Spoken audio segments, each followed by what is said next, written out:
Hello, ഇന്ന് മോളെ സ്കൂളിൽ ജന്മാഷ്ടമീൻ്റെ പ്രോഗ്രാമാണ്. ഇവിടെ കഴിഞ്ഞ ശനിയാഴ്ചയായിരുന്നു ജന്മാഷ്ടമി. നമുക്ക് നാട്ടിലെ ചിങ്ങമാസത്തിലുള്ള അഷ്ടമി രോഹിണിയല്ലേ നോക്കുക. ഇവിടെ അങ്ങനെയൊന്നുമില്ല. ഇവിടെ ഇതാ ഈ നമ്മുടെ കർക്കിടക മാസത്തിലാണ് ഇവിടെ ജന്മാഷ്ടമി. പിന്നെ ഇവിടെ ഇതാ നമ്മൾ ചെറുതായിട്ടൊന്ന് ഒരുക്കുന്ന.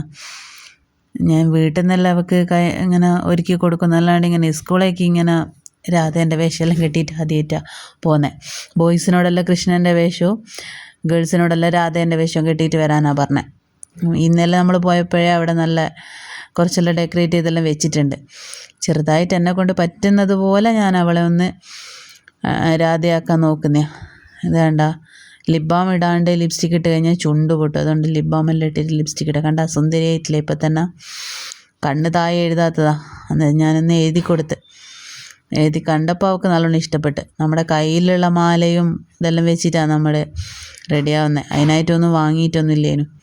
അപ്പോൾ ഇന്നലെ പോയപ്പോൾ നമ്മൾ മുല്ല വാങ്ങിയിട്ടില്ലേ, അതെല്ലാം വെച്ച് കൊടുത്ത് ഷോളെല്ലാം എങ്ങനെയാണ് കുത്തണ്ടേന്നറിയില്ല. അതിൻ്റെ ഇടയ്ക്ക് ആക്കിയേട്ടൻ അവൾക്ക് ഫുഡ് വായിൽ വെച്ച് കൊടുക്കുന്നതാണ്. സമയമില്ല, 8:15 സ്കൂളിലെത്തണ്ടേ. ഇത് ഞാൻ ആദ്യമായിട്ടാണ് ചെയ്യുന്നത്. ഞാൻ ഫോണിൽ വീഡിയോ എല്ലാം നോക്കിയിട്ടാണ് ചെയ്തത്. എന്നാലും അത്ര പെർഫെക്റ്റ് ആയിട്ടില്ലാന്ന് തോന്നുന്നു. ഇത് കണ്ട എൻ്റെ രാധക്കുട്ടി എങ്ങനെയുണ്ട്, സുന്ദരിയായിട്ടില്ലേ? എന്നെക്കൊണ്ട് പറ്റുന്നത് പോലെ ഞാൻ ഒരുക്കിയിട്ടുണ്ട്. നല്ല സുന്ദരി കുട്ടിയായിട്ട് അവൾ സ്കൂളിൽ പോയി. ഇതാ രാധക്കുട്ടി അതാ സ്കൂളിൽ പോന്ന ബൈക്കുമല്ല പോകുന്നത്. തണുപ്പുണ്ട്, എന്നാലും ജാക്കറ്റൊന്നും ഇട്ടിട്ടില്ല. എന്നാൽ ഇത്രയേ ഉള്ളൂ ഇന്നത്തേക്ക്. ബായ്.